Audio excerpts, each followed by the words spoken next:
Que la paix soit avec toi. Coucou. Merci d'avoir cliqué sur cette vidéo. Aujourd'hui, j'avais envie de t'amener avec moi dans un moment simple mais précieux. Un moment où l'on respire, où l'on se recentre, où l'on se rappelle que chaque souffle est un cadeau. Le prophète sallallahu alayhi wa sallam a dit, il y a deux bienfaits que beaucoup de gens négligent, la santé et le temps libre. Alors aujourd'hui, j'ai décidé de ne pas les négliger, de prendre le temps de t'amener avec moi dans ce petit voyage intérieur. Bismillah, commençons.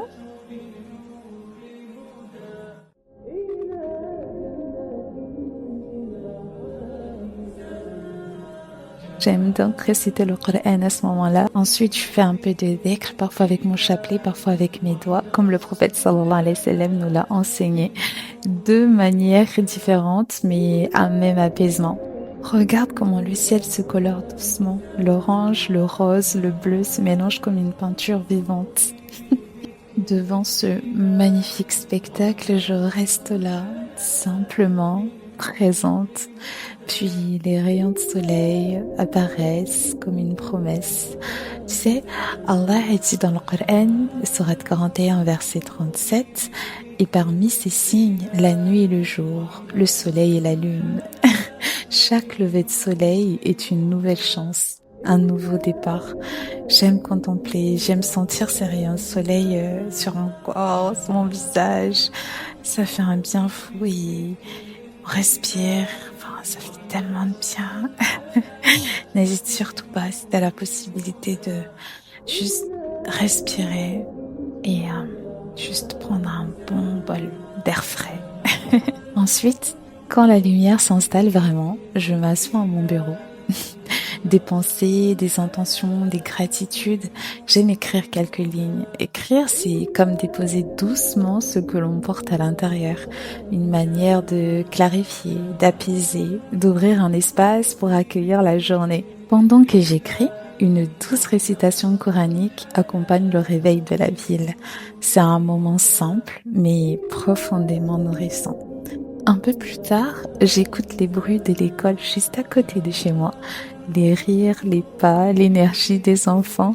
Ça me rappelle la beauté de la vie, la spontanéité, l'innocence. Et ces petits instants me remplissent de tellement de gratitude. Alhamdulillah.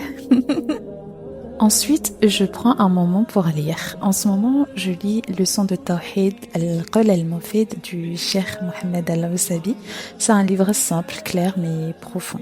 Allah dit, sache donc qu'il n'y a point de divinité digne d'adoration en dehors d'Allah. C'est sourate Mohammed, verset 19. Ce genre de lecture nourrit la foi, purifie l'intention et rappelle l'essentiel.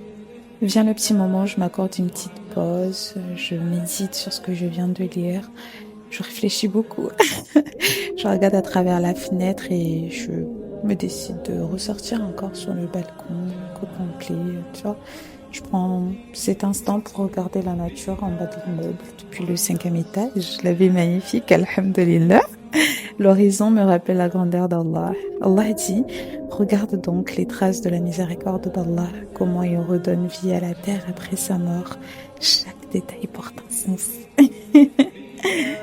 À présent, réinstalle-toi confortablement avec une petite tasse de thé ou de café si tu préfères, pour un petit moment face à face avec moi.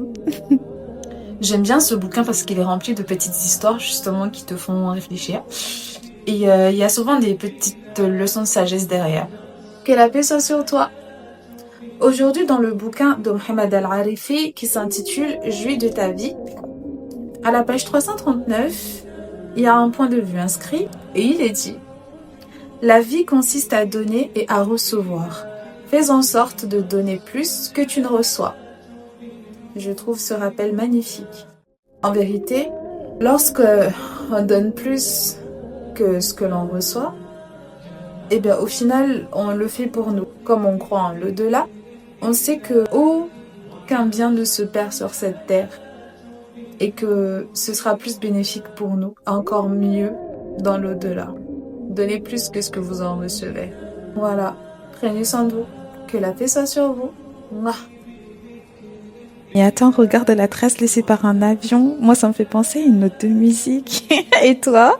En tout cas, merci d'avoir partagé ce moment avec moi. Qu'Allah apaise ton cœur, illumine tes journées et t'accorde le meilleur dans ce bas monde et dans l'au-delà. Et je t'envoie un demi-cœur et l'autre moitié, c'est à toi de le compléter. À très bientôt, Inch'Allah.